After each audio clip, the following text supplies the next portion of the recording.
Thank you so much for coming this morning. My name is Laura Rowan and I'm the Head of Events at Stone & Chalk. Stone & Chalk is a fintech hub. We have 140 startups across Sydney and Melbourne. IAG is one of our founding corporate partners and we're so happy to be partnering with them today. And also Lyselle, who's doing our keynote, she is part of our ecosystem, so it's really, we're really proud of her and really happy to have her speaking. Now, I just want to hand over to Mike Dovey, who is the director, and he'll be moderating the session. So thank you. If everyone give him a hand. Thanks, Laura. So my bit's easy. I'm just really introducing the event and then asking a few odd questions to the panel and throw a few curveballs in here and there. So we do have a really good event this morning and a great keynote speaker in Liesl, who has an amazing background, having probably some of the deepest AI experience I've seen amongst any entrepreneur in Australia, having built multiple businesses in this field, selling one to IBM, and I'm sure Liesl will give her own introduction shortly.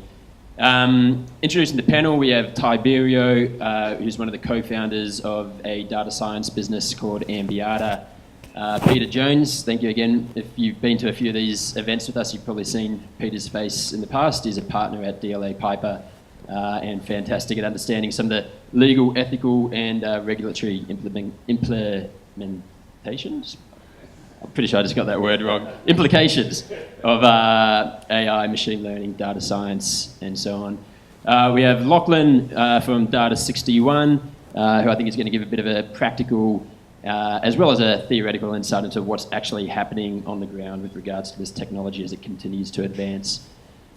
I'll just grab my clicker because I'll just give a quick introduction to what we're doing at IAG as well.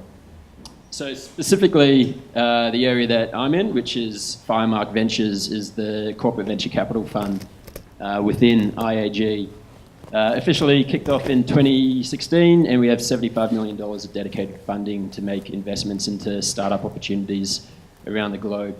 So we've done a bunch of good investments to date, 7 great companies in that time, spanning everything from artificial intelligence. So we're an investor in Hyperena, as an example, a great Sydney success story in the AI field. Cybersecurity, marketplaces, we invested in Airtasker and a bunch more.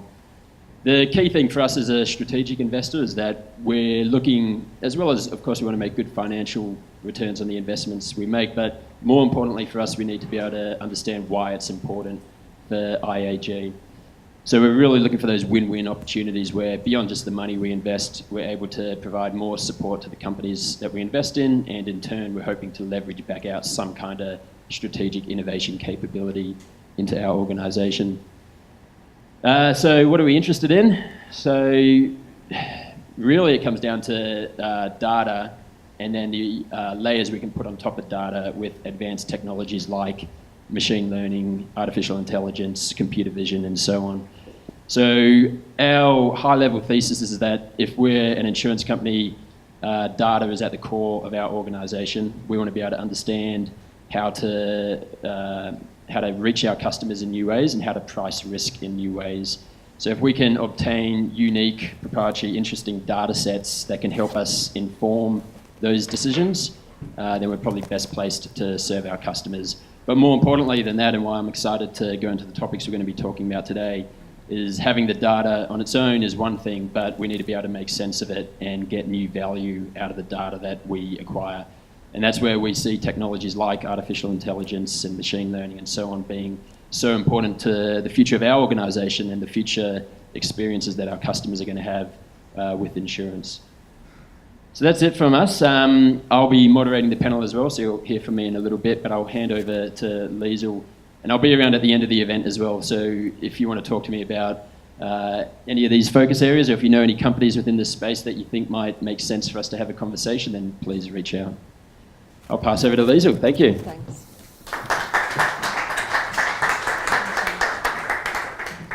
I just want to do a quick poll by show of hands. How many of you are entrepreneurs in startups or smaller companies? Okay. How many of you are with big corporations or bigger corporations? All right. Government? And then what have I missed? Actors, artists, entertainers, the rest of the world. Okay, that's interesting. And another quick poll. How many of you are signed up primarily because you're interested in, I'm going to ask AI versus entrepreneurial journey and how to sell a company to IBM. So AI, data, decision engines, yeah, biggest interest. Okay, entrepreneur, sell a company to IBM, list one. Okay, that's interesting. I just wanted to know how much I should talk about the entrepreneurial journey and how to make that all work. So let's move over here. So just to add to Michael's introduction, I'm here talking about AI with close to 20 years in the field, actually, long before it was fashionable. So I built a company called Cognia. It was acquired by IBM, and it's basically the front line of Watson today. At the time IBM acquired us, we had was a pure AI platform. You could build anything from a deep prediction back-end AI engine to a frontline agent. And we had about 26,000 developers. We had at least 6 Fortune 100 companies, and we're doing about 60 million live interactions on it. It took me 8 years to build. I started it here in Sydney with a research grant and a great research team here, and I moved over to the States about 5 years ago with it. And before that, I got louder. Before that, I built a search engine using applied artificial intelligence that I took public on the ASX. And then before that, I was born in Central Africa, and I grew up there in the middle of the Civil War with Robert Mugabe and all that going on. I learned a lot about life as an entrepreneur, and I built a big education business across Africa. So I've had three companies in a row, but AI has been a flavor for the last 2 that I've run. I'm now running Akin. We're actually a company looking at the next wave of artificial intelligence. Where is it going after this? What happens beyond machine learning? What if we had systems that could truly reason and truly act like a human being? What does that mean? We've elected to make ourselves a public benefit corporation because we're very conscious of what that means for humanity. And we're building a research team here in Sydney, which is why I'm here for a few months.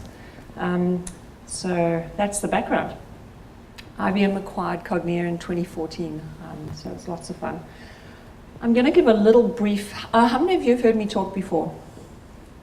Not too many. Okay, I just don't want to go over the same material. So I'm going to give a little bit of a brief history of AI. There's a lot of hype and mystique about AI, a lot of BS, quite frankly. So I'll just give you a little bit of a primer, and I hope I'm not talking about stuff you already know. So AI has really had 2 broad waves. And what happened back in the 50s and 60s, there was a lot of hype around AI, and people thought, you know, we should teach an AI like we bring up a child, or like we look at an expert human being in a situation. And what we should do is, let's take an AI like a robot or a chat system or something. Let's teach it, this is a vase and this is a flower, and we'll teach it the nature of these objects. So, you know, flower goes in vase, vase takes water. And the theory was, if you do enough of that, the system should be able to reason. Okay? Turns out in practice it was incredibly difficult to achieve. You know, if there was any conflict, the systems would fall over. They didn't scale beyond how you trained them in a very particular way. You know, so that led to one of our first AI winters where the whole thing had been overhyped. You know, we were going to get human level AI, hell, you know, the whole thing, and then AI funding just died. Then in the 70s and 80s, you had another approach emerging, which we call bottom-up or machine learning or whatever you call it. And that was inspired by biological neurosciences. And in this approach, instead of trying to go top-down, teach it about the nature of the world, you just feed it all this data. And you go, here's a flower and a flower and a flower and a rose and a flower and a flower and a flower and a daisy and a flower. And here's a jug and a vase and a jug and a vase and a vase and a vase and a vase. And you do that 10 million times, and you see enough flowers in vases, the machine starts to basically figure out these patterns for itself and learn the associations between things. Now that approach also kind of had great promise in the labs, and then in the late 90s with the tech crash, it went another AI winter, tech winter. Those of us who were around in the early 2000s still have the scar tissue and the battle wounds, you know. And basically that's the form of AI that's getting all the hype today. And the reason is that giant companies like Facebook and Amazon and Google have an enormous amount of data, and they have an enormous amount of computational power. So they're throwing more and more at this approach and more iterations of, are we getting it right? So you've seen this massive resurgence in AI. But I'll talk about the third wave in a minute too. So this is an example of, today we still use these symbolic top-down approaches. This is just a little screen grab of what an Alexa would do if you come home and it says hello, and you go hello, and it does voice recognition. Do I know this person? Hello, Mike, I know you, or I don't know you, who are you? So surprisingly, this is still baked into most of the frontline AI you see today. Your fabulous Google Hello in your kitchen, if you've got one, those answers, a human being has sat and written them. Someone's had to label that data to begin with. So, this is still frontline AI today. Then we had the neural network machine learning approach of the 80s and 90s. And again, inspired by how neurons work in the brain. So the best way I can sort of describe this, I read one AI researcher say the way to think of a neural network, you can think of a very, very complicated Excel spreadsheet with lots of nested formulas, and you kind of fold it in on itself, and where the nodes touch, where there's like almost a little, wormhole, that's a kind of a node in a neural net. I could talk about it all day, but that's a good way to think about it. So what we could do is we could push data through the system and say, what do we want to find out at the end? We don't always know how it's figured something out, but it's usually uncannily good at actually getting there. And today, what we've done is we've hybridized those two. So you might have a deep neural net figuring out that you said, I want pizza in an Australian American accent. And then a rules engine will decide what to do with that, or a structured engine. So that's pretty much it. There's not much more mystery to AI than that. It's obviously very overhyped by the media, but what I want to emphasize as well is that AI is already all around us. We have this funny tendency in AI, the minute we understand something and it's no longer mysterious, it's not called AI anymore. So fuzzy logic, for example, you've all heard of fuzzy logic? That came out of AI, and it drives air conditioning. If you've caught a train, it uses AI to do scheduling and route management. If you go to hospital and there's, something scheduling the bookings and things, there's usually some sort of fuzzy logic or AI techniques in there. We don't often think of how much AI is already baked into our daily lives.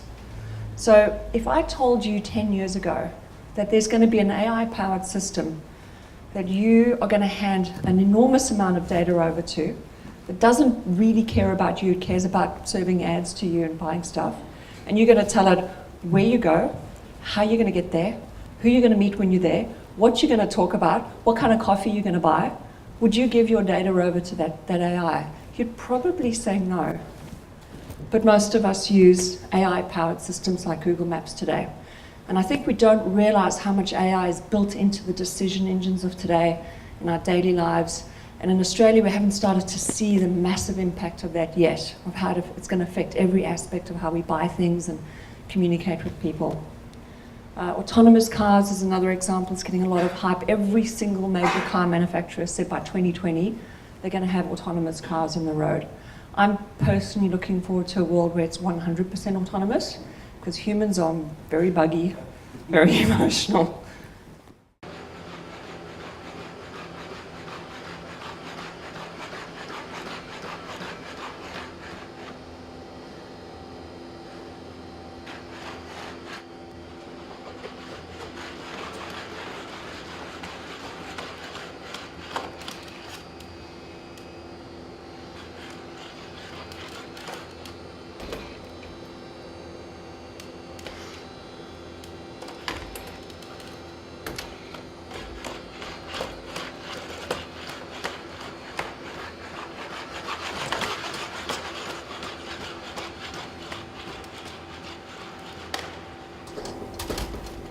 Okay, so that's not made up, that's all autonomous. I'm going to talk to you about where AI is going right now. This is Gartner, who tends to overinflate things anyway, but they say 85% of all customer interactions will be managed without a human by 2020. I absolutely believe that based on what we've seen. This is just an example. When we were building frontline AI, we were using third-party speech recognition, and in 1 month we would watch the accuracy go up like this. I think that 95% is human accuracy, and AI can easily outpace human beings in recognizing speech. This is an example of frontline agents that we built at Cognia. And this is really interesting. This is how we would perform over time. The blue line there is what a human does. And we're not talking some unskilled, uneducated human in a call center, and we're actually talking about tier 1 frontline bankers and staff. So what you find with an AI, and we're not just talking about chatbots, okay? There's a lot of chatbots that do basically turning questions and answers and tasks around. We're talking about virtual agents that sit in the front line, take the massive human chaos that's thrown at them, and then work in tandem with deep decision engines that are looking over customer data, customer patterns, purchasing patterns, and then flipping that back. Where's this person at in their journey? What do I know about where they're likely to go so I can predict that? How do I anticipate their next step and make it easier for them? So staggeringly, we were actually quite surprised at how, not easy, but how straightforward it was to outperform humans. We used to call it the Mark and Dorothy effect, because when we started out doing, I'll show you a picture of one of the frontline virtual agents. That was world first, by the way, right out of Australia. This was NOLA, or National Australia Bank, back in 2007. And this was the world's first frontline virtual agent in financial services. That was just having a free-form, hit me with anything you like conversation. So we scaled massively across NAB and others. But the Mark Dorothy effect, and we started out with big organizations giving us all their call center data and saying, okay, let's see how humans handle this. And it was really bad data to work with. So the Mark Dorothy effect, when the financial crisis hit, the Mark would basically say, stuff off, I don't want to talk to you, call another number. And Dorothy would go, oh, you poor dear, we're such an awful bank, let me fix this for you, and then, break protocols and that sort of thing. So we found that humans are actually less reliable than machines, and they don't optimize as well. They get to a certain threshold, and then they kind of max out. So we would remember typically 300 to 400 state-based variables about a human being. What's their emotional state? What products have they got? How many points of contact have they? What's going on for them in their life path? That's more than a single human being with a 30-second call can cope with. We would tap into millions of bits of unstructured data. So this is what an AI can do. I think what I want to emphasize here is that there is, I believe, no work that's safe from AI. We think this is just about simple inputs and outputs. But there's not much in cognitive workload in modern society that you can't build out over time with a good AI. We also saw, this really surprised us as well, significant behavioral change across the population. So here we're getting back to the decision engine side. If something's able to anticipate not only who you are, but what pattern you're likely to follow based on your patterns and other people's patterns, it's able to actually exquisitely fine-tune what it shows, what app page it loads, what it says next, what it does. So across industry sectors, typically in a sales process, we'd get about double the sales, whether it was a mortgage or a handbag. We would get about a 30% shift in behavior when we worked in health management. This one was the most surprising though. Most human beings talk to this as if it's a human being, as if it cares about them. They don't talk to it like a search engine. When we built them specifically as companions, which we did for PBL Media and others, we got massive relationship formation. We're talking about 5% of people would spend 20 hours a week with a character. 8% would speak for an hour or longer per session. An average session time was about 26 minutes. And these were clearly labeled virtual humans, not real people. So we have this need to feel important, to feel like something or someone cares about us very intimately. So when you start taking a deep back-end AI and you marry it with a very human-like anthropomorphic frontline AI that looks you in the eyes and says, I really care about you. I understand your journey. I get where you want to go.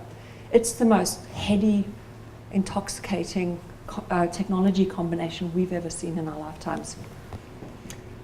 And this is how it's playing out in the world today. The race is on. Google, Amazon, Facebook, and others, they're all putting frontline interactive AI in our phones, in our homes. This is just a little shot of smart speakers on their own. This is their adoption curve in the US. It's faster than any other technology form.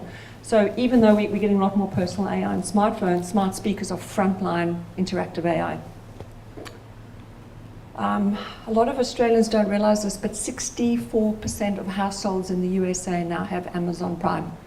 It's over 85% for affluent households. I've experienced this living there. I have a house in San Francisco, and every day when I come home, there's 5 or 7 boxes of Amazon stuff on our doorstep, and I don't like Amazon. At a fundamental level, I don't like what they stand for. I don't like how impulsive purchasing we're doing as a family. I don't like what they do to the environment. There'll be like a little box of Post-it notes with bubble wrap in a box, and a truck that's boarded there. But why? Because I don't have to do any cognitive cycles. I just go click, or it kind of figures out that I need it using its AI decision engines. And it just happens. We don't have to think about it. This is coming. This is a great graph. This is, Amazon thinks of itself as an AI company, as does Google, Microsoft, Facebook, and others. If you want to find it on Google, you go for Bezos Bombshell, is the title I usually find it under. This is what happens to the share market price of major corporations in America when Amazon even says, we're moving into your sector. So this is across, we always think about retail. There's health insurance on the right, because they started talking about health insurance, everything.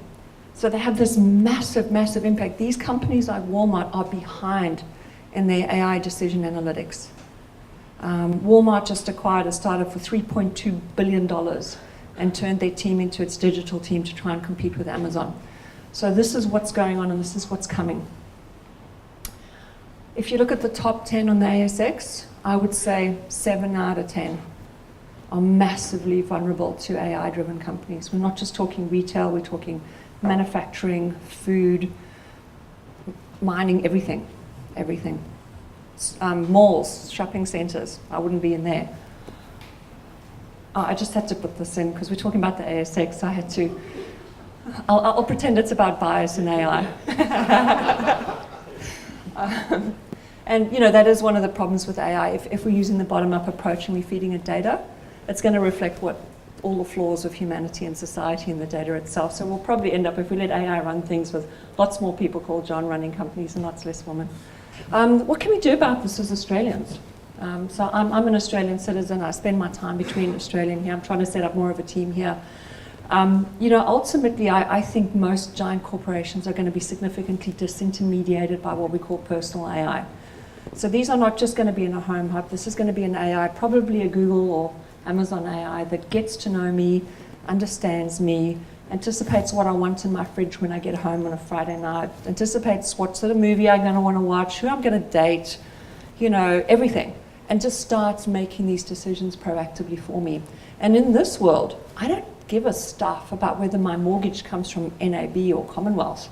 I don't care if my spinach comes from Trader Joe's or Whole Foods or Woolworths or Coles, as long as it meets my values and my goals. Maybe it's organic or whatever. So in this world, big corporations will melt into they'll basically become big warehouses for personal AI companies. And that's a daunting prospect, given that in Australia, we're not doing much advanced AI.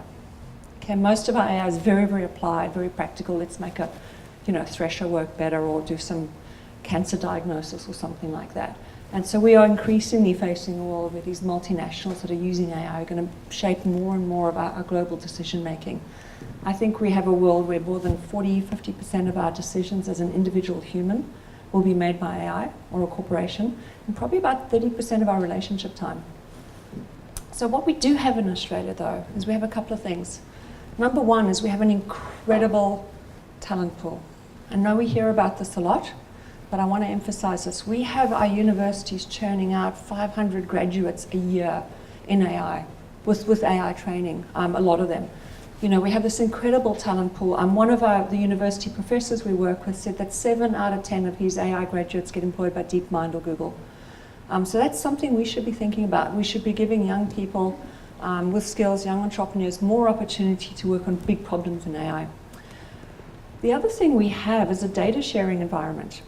So Simon, who runs Reinventure here at Stone and Chalk, gave me a great analogy. You've got this picture of how things are happening in Silicon Valley now. It's a giant rainforest with these huge trees forming this canopy, and they own the data and the customer experiences. And you've got these little straggling saplings underneath called startups that battle because they don't have the kind of data and reach that the giants do. But here in Australia, it's a little bit more of a level playing field. There's a lot more data sharing going on. We have open banking coming. We've got health records becoming more open. So we have an incredible opportunity here that American companies don't have to do big things with AI across data, and that's something we should be thinking about as well. I would say those are the main things. Everyone talks about the Asia connection we have as well, but I would say those are the big things we should be thinking about. I think every single human being should upskill in AI. I know it's overhyped. There's probably another investment crash coming, in about a year or two. But AI is going to still underpin everything we do because of the sheer scale of investment that's going into it from bigger corporations. So I would sign up for a course if I were you. I would read as much as you can about AI, not the sensational journalist stuff that bad robots are going to kill everyone. Just read up about it. It's hard, but it's not unreachable. I would educate myself. I really would. So I actually sent that to our US team because we have a Slack channel called Remote Team, and we were the remote team. I said, well, no, we're not. Okay. I also think we should work hard as a society in building an alternate ecosystem. So your big AI companies of today, Amazon, Google, Facebook, they're very focused on what they want. So Amazon wants a lot of product sales. Google wants search queries and ad serving. Facebook wants connectivity and essentially addiction to their platform. I think we should build a new form of AI that's core focus is your life and your life getting better and human needs. And then, people that live in an ecosystem of fulfillment like banks and grocery stores, they should serve that. Otherwise, we're going to have an AI that puts 5 boxes of Amazon junk on your doorstep every night, even if it costs you financially or in other ways. Okay, we're going to talk about where AI is going in the next decade. A good place to look this up is DARPA has done a really nice, clearly articulated paper on this. So I've talked about the first 2 waves, your structured learning and your deep learning. There's a lot of labs, ourselves included, who are working on general intelligence or AI that can do complex reasoning. And DARPA talks about it as the 3rd wave of AI. They've just announced billions of dollars they're going to throw at it, which will be used for the US military primarily, and then everyone else after that. So something else we should be thinking about. Depends whose hand's on the button of the US military, I suppose. So this is where we think AI is going. So at the moment, these hybrid approaches I was talking about earlier, they're quite limited. The first lot is very brittle.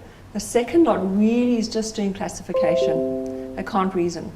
And you have to smush them together. So you might have an autonomous car that goes pedestrian tree, using machine learning, and then a rules engine has to take over and go, which one do I hit? Okay, so you can see there's this big gap in the middle called human abstract reasoning that we haven't cracked yet. So that's why it's currently a little bit overhyped. That's hard. It might take us a decade. We might never get there. We might not get there before the AI hype cycle crashes, but that's where it's going. And I also want to talk about the next wave. I think is going to be deeper relationships with AI. This was a companion character that a big partner built.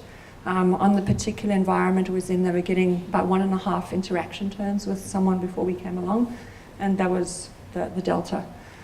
So we really puzzled over this. We just saw this huge depth of people wanting to share intimately about themselves with AI.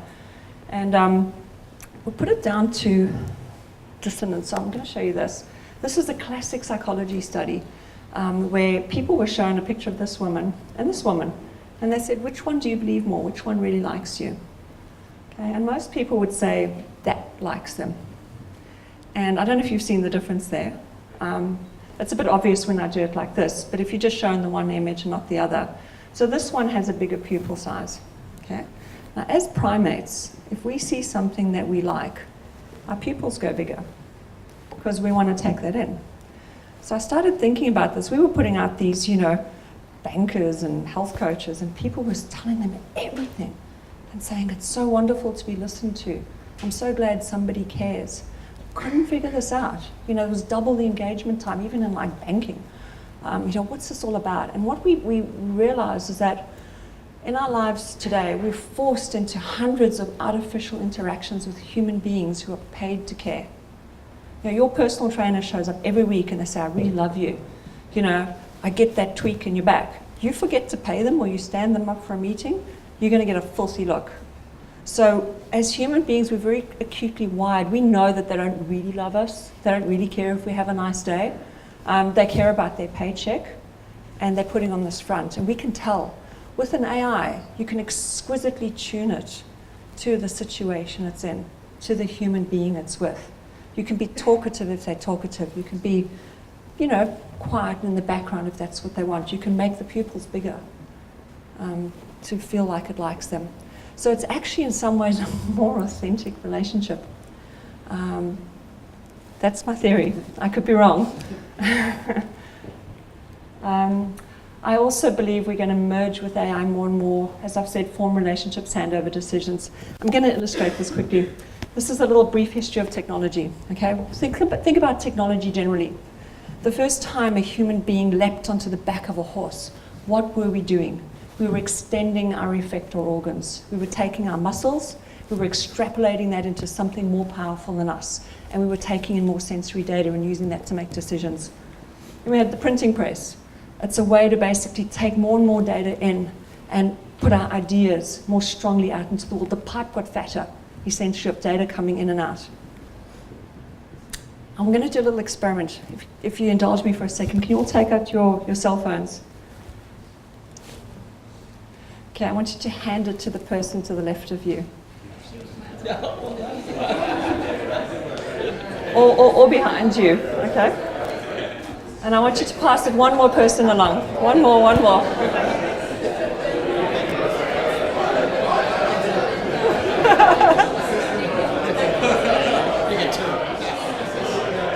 All right. So when I first did this, I lost my phone for a week. And there was this marked discomfort, okay? And what are you feeling? This thing that we didn't have in our lives 15 years ago is now so much a part, it's like an extension of your hand, okay? You always know where it is. You know what its buzz feels like. What is it? It's a fat pipe of data between you and the outside world. It's a way to extrapolate your effector organs. The cleaner hasn't turned up. And get more data in through your sensory organs. So that's my take on the broad progression of history. And AI is the quintessential endpoint of that, where you have this enormous pipe of information. We're moving into a world where we're going to have sensors reading everything about our state and environment. It's going to know if our pupils dilate, if our heart rate's up or not, if we're looking at something and not at something else. And it's going to be able to read and infer where we're going to go next and make that happen in the world without us having to touch a button or click or say anything. And we're going to be more merged with it than you are with your phones right now. Okay. If you want, you can keep the phones away from yourself if you feel okay, or we can give them back if we're feeling uncomfortable. Okay. And then I'm going to end off with just some thoughts about, the broader picture of if we start to accept that these AI deep algorithmic decision engines are going to be reading you, inferring you, figuring out what you want, where you want to go, corporations and organizations need to understand this, because your competition is not the other obvious company in the industry vertical. It's an Amazon or a Google or a Facebook who's going to disintermediate you and say, no one wants to actually, with apologies, talk to their insurance company and handle a claim. They don't want, no one really wants to talk to their bank and figure out why their credit card went missing. Nobody really wants to exercise or eat healthy. We say we want to. We're going to want to hand this over more and more to systems that just do that, so we can focus on stuff that really matters to us, being connected with other human beings, having meaningful work and actualization, having our biological needs met, having great experiences. So, we're moving into this world. And because it's our human tendency to want to hand off labor, we've handed off physical labor to machines and robots in the last industrial revolution, and we're now going to hand over more and more cognitive labor, both in organizations and as individuals. So we really have to start thinking about what are we optimizing for? Who is building the AI that are going to make 40-50% of our decisions for us? At the moment, it's unicorns. There's this weird, distorted flow of venture money that's happening in Silicon Valley and in Asia. Companies like SoftBank that'll pick a best of breed in a sector and give them $100 million. Like, how does a startup compete? Companies like Google and others that have so much data and have so much power In the Valley now, Silicon Valley, the average A round is about $15 to $20 million US dollars. That's A. That's your first round in after you've got a prototype. So what's happening is there's less and less money going to scrappy startups who are doing adventurous out there stuff with, the next wave of AI or the next Facebook, and there's more and more money going into companies that are going to become unicorns and nothing else. So we're going to have this, we're moving into a more distorted world where a couple of really big corporations are going to hold the data and the algorithms that make more and more of these decisions. I'm going to give you an example. One of the first things I learned about Amazon, my husband keeps bringing an Alexa home and plugging it in. And, about 2 weeks after our first one, I opened up my credit card bill, and there was $240 worth of Domino's pizza on there. I thought, what's this? Domino's was one of the top downloaded apps, skills on Alexa in America when it launched. I have a teenage son, and once a week, twice a week, theoretically, he's supposed to plan the dinner, cook a healthy meal, and make sure everyone does the dishes. So he can become a responsible husband one day, theoretically. That's the theory. And he discovered on his night to cook, he can stand over a submissive female voice and go, "Give me pizza." And magically, this pizza would arrive. So what's happened? By today's investment standards, the investors that back Amazon, there's been a win. There's been a transaction. Domino's clips the ticket, Amazon clips the ticket. But by every other measure as an individual society, there hasn't been a win. My son has learned that you can treat a submissive virtual agent any way you like. And we, by the way, saw that behavior transferred over to real human agents. Much more abusive and nasty behavior if an AI was submissive. He learned that he doesn't have to do the dishes. Where's the cost? My credit card, our family budget, our value system, and ultimately the health system. Because each of those nights we consumed 1,000 calories of rubbish instead of some nice fresh vegetables. So we really need to think, this is a bit of a trite example, but if this is being replicated over 64% of households and it's coming here, we're moving into a society that does not optimize for state. It doesn't optimize for the environment or the good of society or a life journey. It optimizes for impulsive, high-cost decision-making. We're also going to be optimizing for companion, addictive characters that make us feel like we're awesome no matter what we do. And I want you to think about the implications of that for a moment, particularly if you have a wife or a sister or a daughter. Okay, so we think about this very consciously and akin, but most people don't. If they get a click, if they get the metric is, customer engagement, if they get it, that's what they'll deliver. And last of all, if we start thinking about the true, one of the definitions of AI is that it self-optimizes, it self-learns. Okay, so let's think about what we're optimizing for. And this is one of my favorite slides on singularity.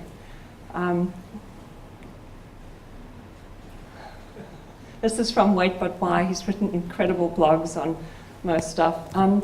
We have this interesting, so most people think of singularity as the point at which machines get smarter than us, and then they just start improving themselves and get better and better and better, and then it's out of control.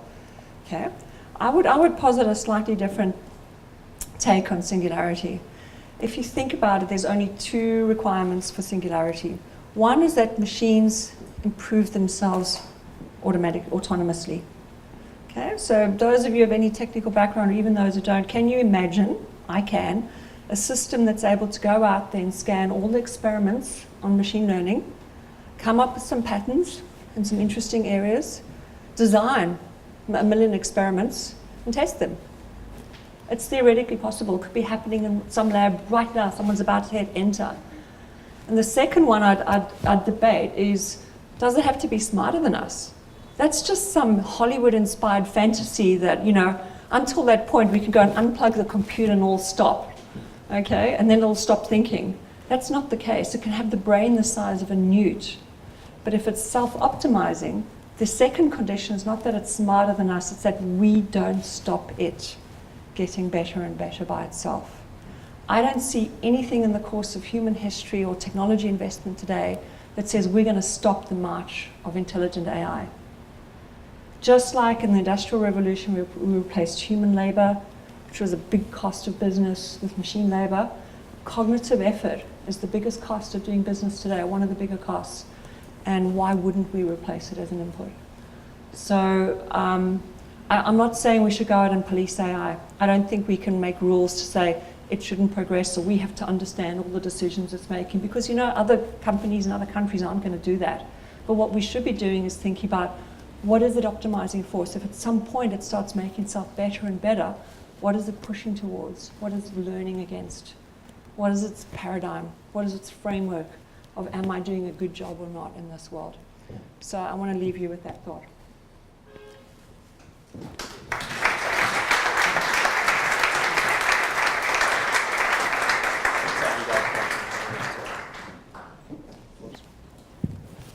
Thanks, Lisa. That was great. So moving into the panel discussion part of this morning, I might just we'll just start from this side and move along and just quickly introduce yourself, your name, and maybe just in sort of 2 or 3 sentences what your background is. My name is Lachlan McCalman. I work for Data61, which is part of the CSIRO. I'm a machine learning researcher and practitioner, and I suppose my team's focus is on decision-making under uncertainty. My name is Tibério Caetano. I have a machine learning background as a researcher. I am the co-founder and chief scientist of a data science business in Sydney called Ambiata. And what we do is improve customer experience in an ethical way using machine learning. Good morning, everyone. I'm Peter Jones, although given the slide, maybe I need to change my name away from Peter to something else a little bit less No, it's a recipe for contentious. success. Not a CEO, though, so there you go, problems. I head our tech sector here for DLA Piper. DLA Piper is an international law firm with about 4,500 lawyers, which really should scare everyone in this room in terms of the sheer volume of lawyers we have.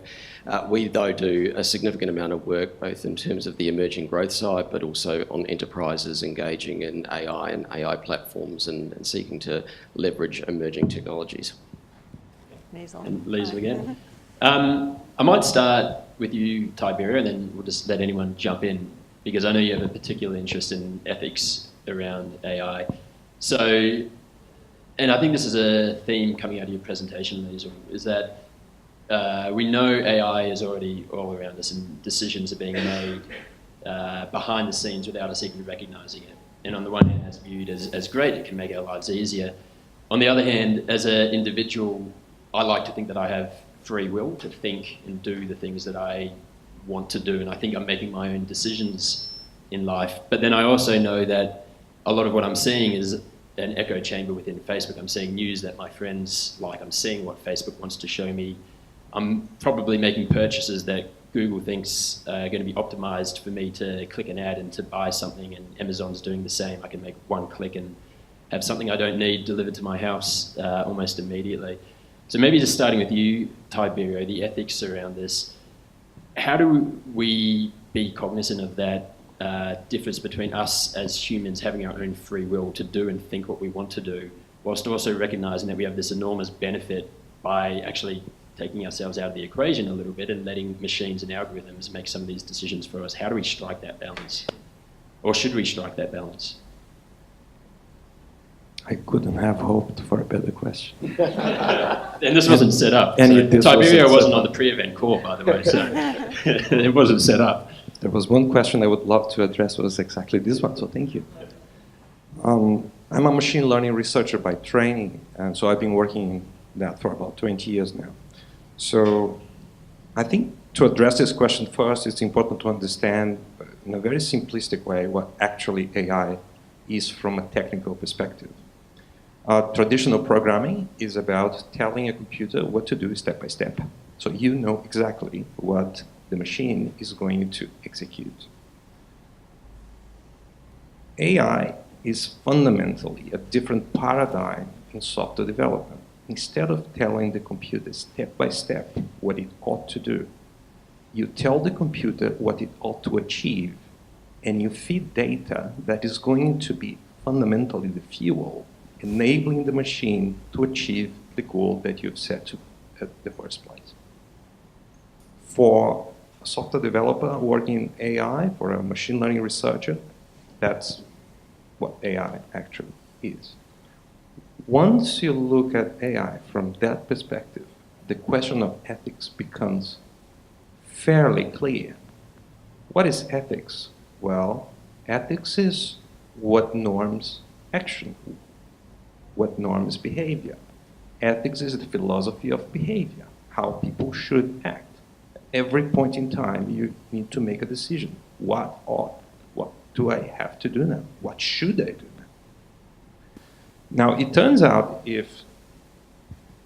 when you're programming a computer step by step, you know the actions that are coming out.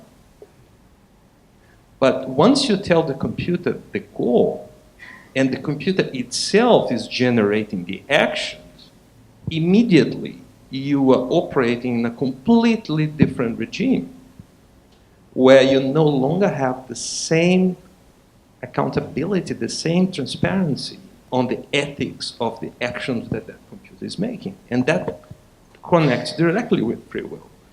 Why? Because on the other side of the screen, I love the experiment, by the way, is with the mobile phones. I love that. And on the other side of the screen, there are 1,000 engineers who have devised your experience to be such that it maximizes some particular objective function of that business. Okay? That's how you should see the device, the slot machine you have in your pockets. So, I concur with Lizzo when she says that you need to learn about AI. You need to understand machine learning, AI, all of that stuff. But here's one thing you should not do. You should not learn about AI at a faster rate than you learn about ethics. Please do not make that mistake. Because as Lizzo pointed out, what we want is actually to understand how to use that tool called AI to make humanity flourish. So that's the best way I can articulate my answer. I might jump to you then, Peter, because this is a minefield from a legal and regulatory standpoint, I'd imagine.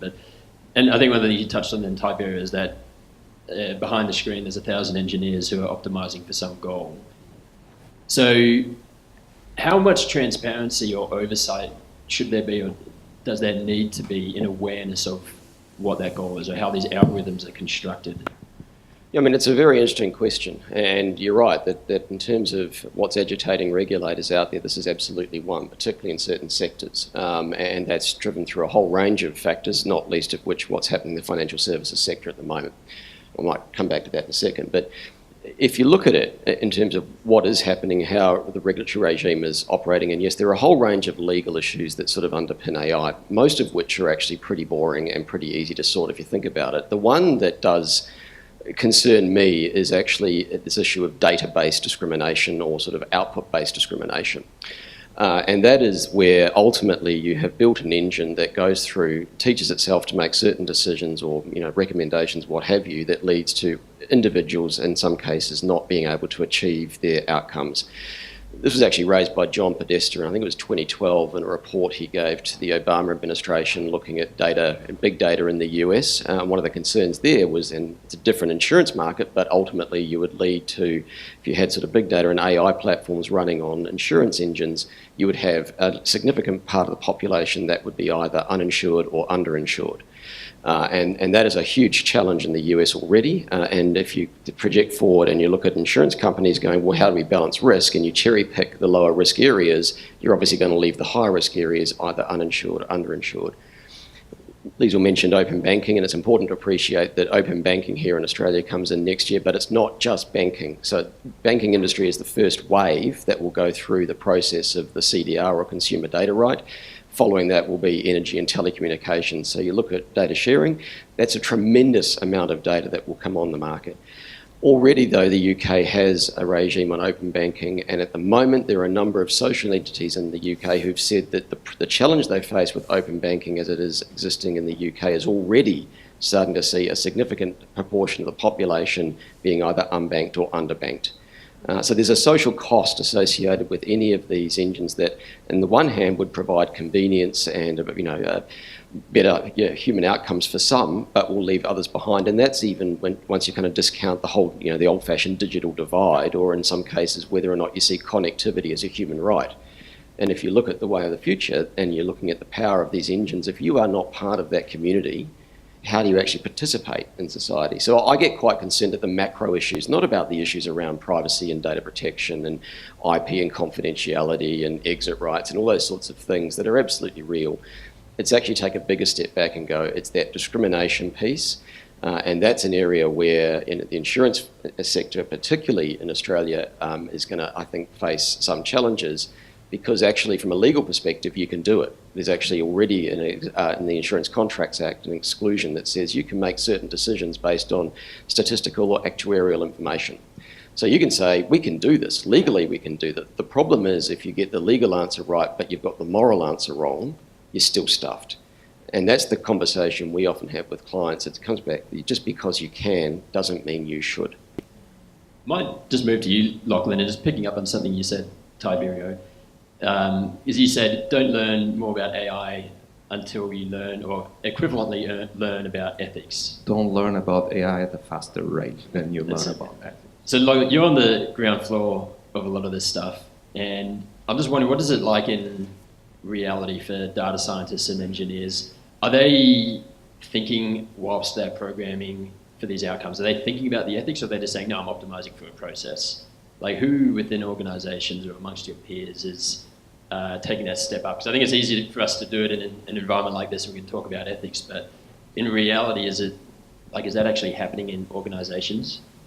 I think, based on my experience, we're seeing the point where these issues are being recognized a lot, certainly at a high level. But what we're still lagging behind is the technical solutions to actually enact really better experiences. So I'll give you an example. There's a lot of companies and organizations and governments making ethical frameworks, like making statements like the AI should be fair, shouldn't discriminate. The problem is, when you come to actually write the objective function that Tiberio described, you can't just write be fair. You have to provide a specific mathematical definition of what you mean. That's very contextually dependent on exactly what you're doing. And often, there's multiple reasonable notions of what it even means to be fair in that case. And they're mathematically impossible to satisfy at the same time.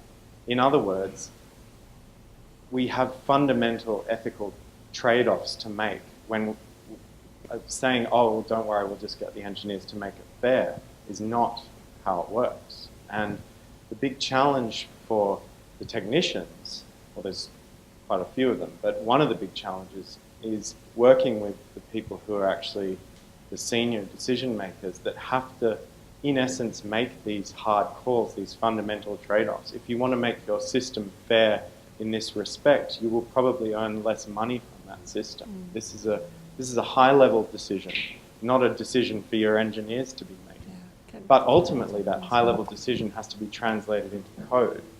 And so that, I believe that we still have quite a long way to go to bridge that gap. Yeah, I just wanted to add to that, that the company I've set up is we're building a personal AI platform that we intend to be transparent and serve the human being and well-being and all of this. But we can't point to a billion-dollar company that has at its core the focus of shifting the state of a human life or a society so that it's better. There's not actually a model that we've been able to find for that, and that's almost harder than building an AI. An example that springs to mind for me, a couple of years ago, I visited the home of Thomas Jefferson, a very famous US president. And sounds a bit of a segue, but so he was hailed as very progressive, very liberal, very enlightened for his time. One of the things that was on display is an advert for a runaway slave. And it was chilling. It had a picture of this young man who'd run away, and it talked about how he had green eyes. So you think, okay, what's the parentage? You don't even want to think about what the story was of this young man and his mother and why he ran away. And yet he was enlightened for his time because he was kind to his slaves, more or less, compared to other people around him. So what I'm trying to illustrate here is that even if we say what is the framework for ethics, how does that turn into practical, functional, mathematical rules? Should we just reflect human values at the time?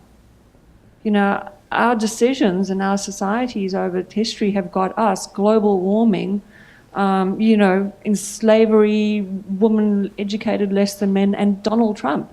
So we have to think about that as well. Like who are there a couple of professors living in some rarefied atmosphere who truly understand ethics beyond our human values? Because if we just reflect human values, what if a society doesn't think people should be educated, or what if, money should accrete to those who have more power? These are we can't really answer these. I suppose what I'm saying is theoretically machines should be able to make better decisions than us. Just on that, and not to, you referenced that example of slavery in a bit of a different context where I'm going to take it, but the risk, the more we remove ourselves from some of these decisions, and the more ubiquitous AI just becomes in our life to decide all the important factors for us, and the more we get removed even from doing work, does that run the risk of us servitude by just another means? So we get ourselves to a point where we're sort of just the dumb humans who are, placated by this AI that's doing all the important stuff, and we're just sort of eat your junk food and watch your TV and don't leave home and let us run the world, and we'll take care of global warming and all the other big issues. So, and maybe that comes back to an ethical debate again as to, is it something we should be scared of, or is it just not, is that the direction we're inevitably going to go because that's the way technology has always advanced? I'll throw that to anyone that wants to answer. I don't know about, I think the challenge is around convenience and human accountability, in my view. So it's great to have all these things out there that reduce or seemingly reduce your need to engage in any form of decision-making process. And to be fair, it's been going on for years. Supermarkets, you don't go to a supermarket and see every single product available. The supermarkets make a decision about what they will stock based on some decision around, their target market and all those sorts of things. But I'm a great believer, and I think it was Churchill who said, if you never change your mind, you never change anything. And the problem when you're in an echo chamber is you don't get those other tension points that come in and challenge your beliefs and think, well, is this right or wrong? We're sort of going through, I mentioned the Financial Services Royal Commission, which I think is sort of really interesting from a broader perspective in addition to the challenges and the issues that it's thrown out as a result of the financial services. What it's actually throwing a light on is the role of corporations in society. What is it that corporations are there to do? And certainly larger corporations, iconic corporations in particular, and what responsibility do they have at a societal level in addition to their shareholders? And I think it was Galbraith who came out with the statement, the sole aim of any corporation is to make money for the shareholders. And you only had to see Matt Coman in the witness box, I think it was 2 days ago, struggling with the challenge around wanting to do the right thing by the individual consumers, but having to balance that against the demands of, in particular, institutional shareholders that were driving short-term value and dividend accretion. So that's a challenging situation for any person to be in, but we're sort of in this I think we're in this dialogue at the moment where we are challenging some of these historical orthodoxies around corporations go out there and make money. That's their sole aim, is to make money. Don't worry about the social detritus that they leave behind. And that's a good thing that we're having that conversation. The challenge is then, if you look at it on a global basis, if the global economy is not having that conversation, are you then effectively putting on board a sort of a dead weight tax on local organisations in Australia because they're competing against organisations in the US or China or, well, I was going to say EU, but let's face it, the EU is regulated to ridiculous levels anyway. But you're sort of in this challenging dynamic, which is you're not, no person is an island. You are operating in a global economy. So that's where I think it becomes very difficult very quickly in a real world basis to take these ethical issues, the issues around economics and global markets and consumer behaviour, and try and wrap your head around exactly what is the solution. I don't think there is a solution, by the way. I think it's about having these continual conversations. Pick up on that, on the solution. I agree. I don't know what the solution is, or I don't think anyone knows. But history suggests that the humans create problems all the time, and then they create solutions for those problems.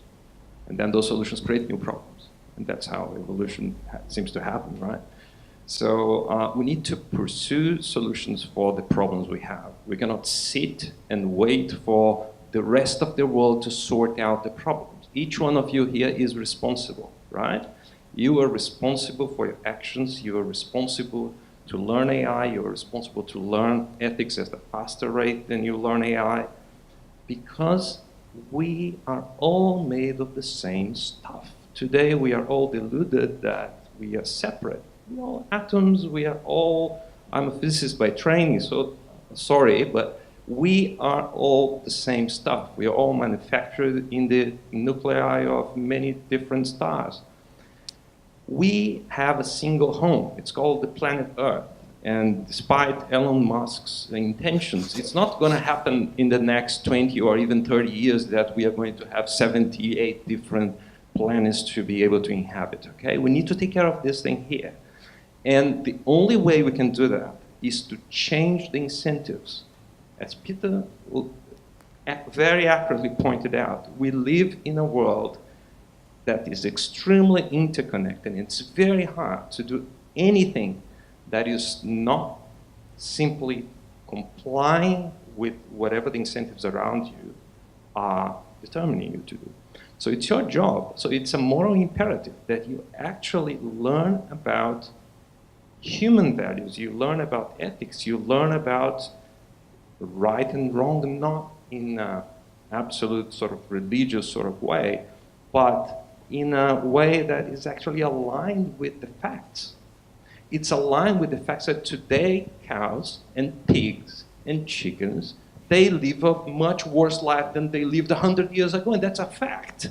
I'm not giving you an opinion, right? So I just hope that the bottom 3 billion people in this planet today, in 30 years from now, as a result of advanced technology, as we had in the past 100 years, are not struggling like the chickens, the cows, and the pigs, okay? So it's our job to take care of everyone. It's not the we.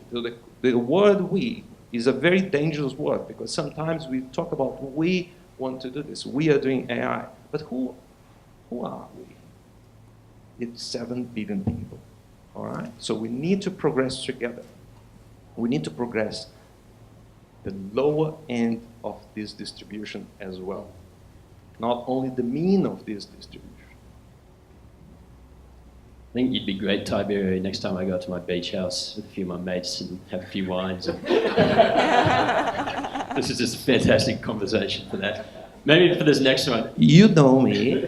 You know that I would come up with this weird statement.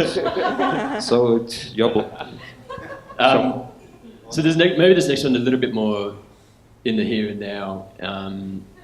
For any startups as well that are in the room today. And I'll sort of direct this one to you, Liz, and to you, Lachlan.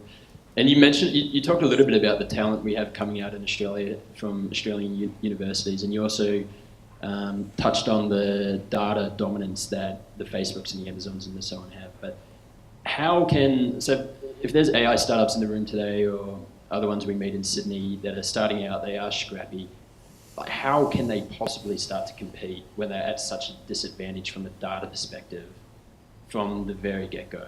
Is there a way they can, like, what is I know you haven't, your model with Akin seems to be strikingly different to a lot of what we've seen with some of the other bigger companies, but maybe you don't mind just touching on that. How can a startup in AI today compete against the giants? Yeah, well, as someone who's bootstrapped, scrappy entrepreneur companies, I think you've got to go with what you've got and not focus too much on what's hard and difficult about what you're doing. I think so. So from that positive or optimistic frame, we actually have a little bit less data disadvantage in Australia than you'd have in the US. An example, Amazon put out a prize, a multi-million-dollar prize for a developer who could build a social AI that someone's going to want to talk to and form a relationship with more for 20 minutes or more. You can guess where that's going in our world. But Amazon holds the raw data. The developers don't get to see the free-form, unstructured inputs. What are people actually saying to the system? Amazon kept that. And they're now using all of the methodological approaches that the developers took, and they're using it to build their own one. So there's less of that in Australia. So in one way, you get to build and develop stuff without the noise and the clamour, and the hype that happens in the valley. Another key advantage we have when I'm talking about the talent we have here, it's actually very practical as well. Are there any AI researchers in the room? I don't want to say this because you're going to leave the country. No, okay. So in Silicon Valley, if you're trying to hire someone fresh out of college who's got an A and an I next to their diploma or their degree, out of the gate, no industry experience, $250,000 to $500,000 US upwards. And then you hire them for a couple of months, you train them up, and Facebook snaps them up and will give them gourmet chefs. And if you're a woman, they actually freeze your eggs for you if you come work for them if you want. It's phenomenal. When I left IBM, I was, I had a year where I couldn't work in AI. It was really weird. Because it's such a great field, and I was, doing stuff, and I was getting a call probably once every 2 weeks, $1 million plus jobs, $2 million, just because I had some background. That's not the case here. People are coming out of college and they get to work in very boring applications. So if you're building something out there, you can pick up a lot of talent, top of the food chain, give them really interesting work for far less than you can. So you can have like 3 for the price of 1 in America. Might just go to you, Lachlan, and then I'll throw to the audience as well and take questions. The big data explosion is a real phenomenon, of course. We've talked about many examples of where literally billions of data points enable us to do really sophisticated things with machine learning models. But there are many circumstances in the world. There are many circumstances in the world where we do not have big data, where we have small data, where we have almost no data. And a whole different set of AI and machine learning challenges arise from those systems. How many times have we built a school in Sydney? We certainly don't have a billion examples of that. And each time we do it, there's been a different government and at a different location where society had different priorities. So solving the problem of where we should build the next school is not one you can just throw a billion database entries with your local cluster at, right? But these are still real important problems that can benefit from machine learning. And an example that I've worked on in the past is geothermal energy. There's huge amounts of geothermal energy potential in Australia. We have this huge array of hot granites at about 4 kilometres down in the centre of Australia, which contain free renewable energy. We have 2 samples of that granite, right? That's not big data, but there are lots of things that you can do in a broader AI context and using the expertise you have in AI to make advancements in that field. So data is awesome for many domains and exists for many domains, but there are still important things you can tackle with small data as well. And that often requires more sophisticated techniques. Okay, we'll see. Do we have a roaming mic? Can you help with that, Laura? So we'll take questions from the audience. I think we might need to share the mics now, though. There you go. I'll give you that back because I had the last time.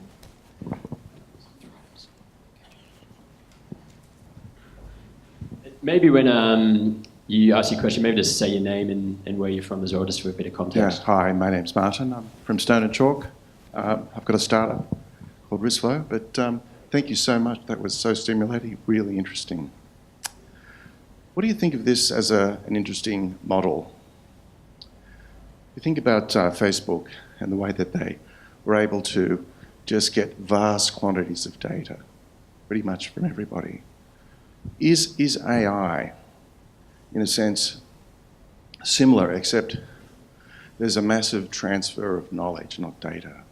And that sort of worries me, that people are giving up their knowledge without really knowing it. Or is that knowledge just simply too diffuse to really put a price on it? So in some way it can be regulated, I guess.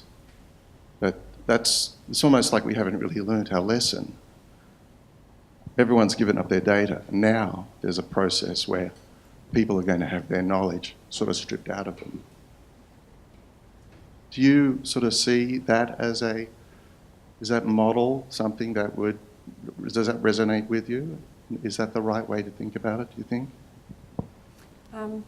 That's quite an abstract question, and one that sort of reflects something we're trying to grapple with as a company. So, we've grappled with this conflict that you have of maximizing shareholder value versus maximizing societal individual value. And that's, as I mentioned, why we're a public benefit corporation. It's a for-profit entity, but we're able to act in accordance with our mission, which is the responsible co-evolution of AI and humanity.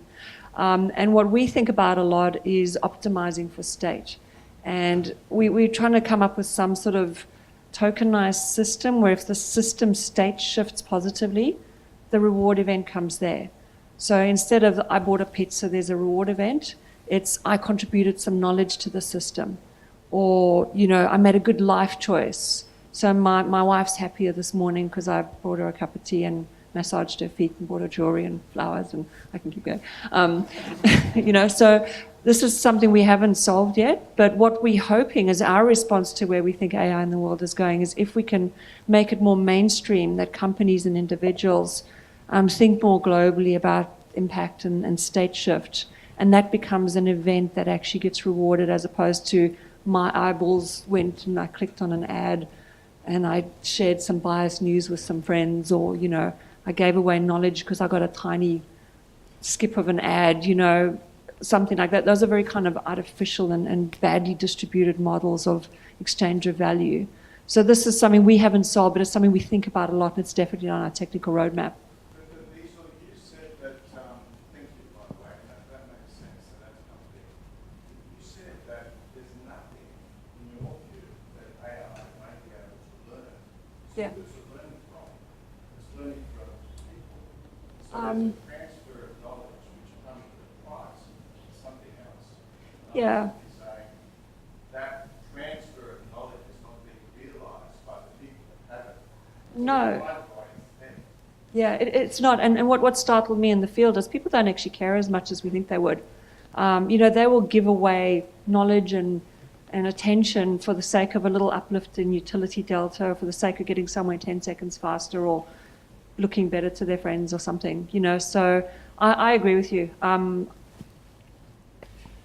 think the issue that you're sort of raising is sort of the issue of information, whether it's knowledge or sort of what have you. And there are two ways that have been historically pursued in terms of regulating that. So one is effectively the input, so regulating the extent to which that information flows, which is where you have your data protection and privacy regimes requiring informed consent, which clearly hasn't worked in terms of generating a level of competition in the market, and you still have the Facebooks out there, the Googles. But the other area that is fascinating, and this is where if you picked up any Economist magazine over the last probably 3 years, at least two editions every year would have something around how you regulate competition in information-rich organisations. So you go back to the Standard Oil days and the Bell telephone companies, your trust-busting days, effectively. How do you establishing antitrust regulation that works where you are dealing with essentially pan-regional, global corporates that sit on and have offices all around the globe and are very decentralised in terms of their ownership structure. How do you actually regulate those entities? And even if you do regulate them in the traditional way of effectively forced demergers and so forth, how do you stop someone else coming in and effectively doing the same thing again? Because it's a fundamentally different issue when you're looking at a hard asset and regulating a hard asset and ownership of a hard asset to something that's an intangible. So there's an incredibly interesting area, and I agree. I don't think there's any right or wrong answer. And it's because, in a sense, you have this law of large numbers where all individuals are all contributing, and it's the value of that overall contribution. But at an individual point, it's like when I sort of go and do a Google map search, do I actually think about I'm transitioning or transferring value to Google? I don't. But it's the aggregation of everybody doing that generates incredibly valuable input for that organisation. And that's the challenge, I think, when we're sort of, in terms of the legal side. We're sort of not kind of there yet in terms of how do you actually approach that. Even at a fundamental issue, is that a good or a bad thing? And that's kind of, I think, there will be this kind of conversation that will continue for a long time from a legal perspective in addition to societal and governmental.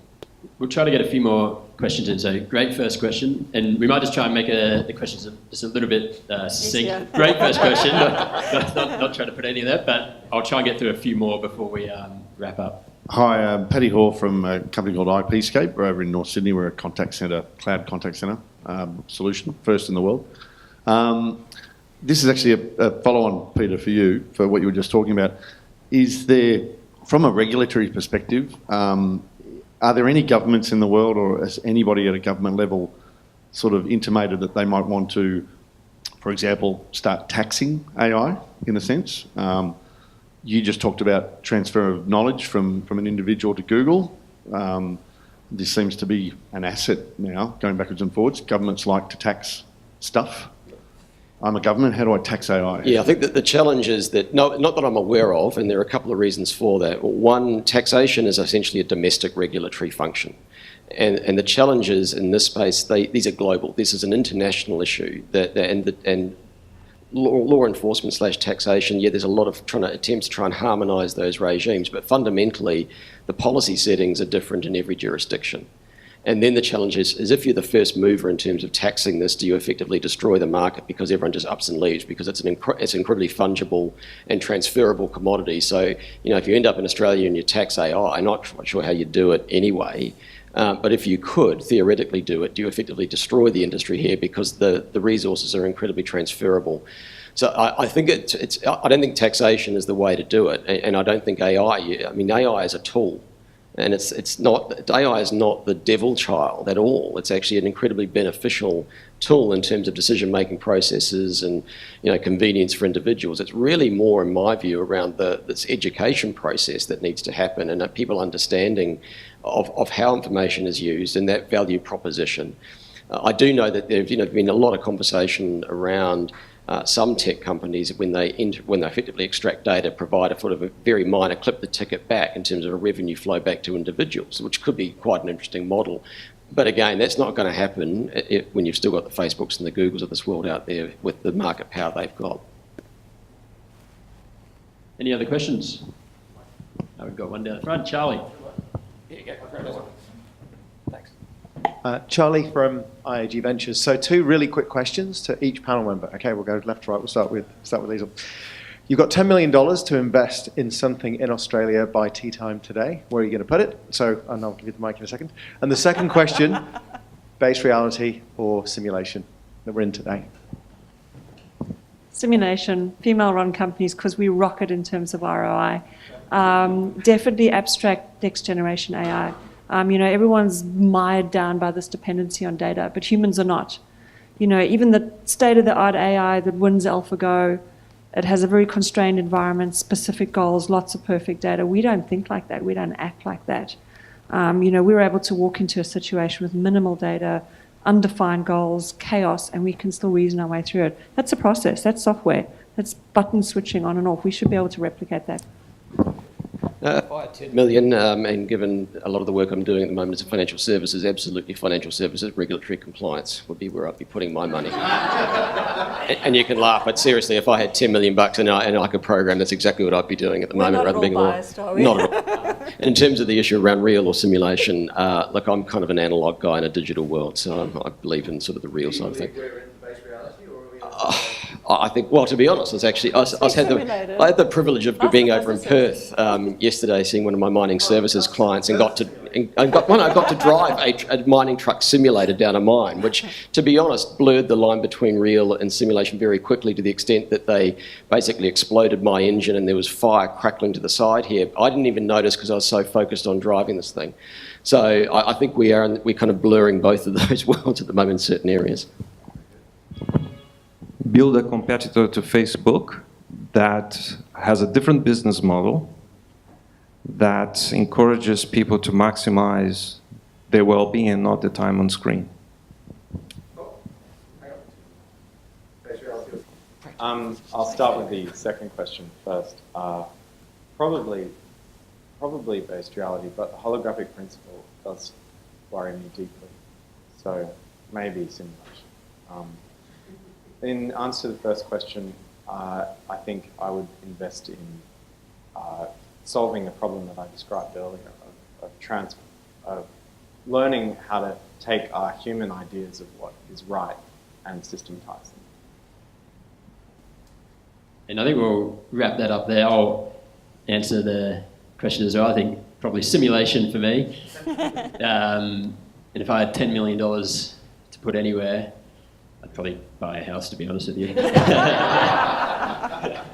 Just a big one somewhere. That's it. No, that's it. I think we'll wrap that up there. Thank you, everyone, for coming. We'll be hanging around for a little bit after as well, so feel free to stick around.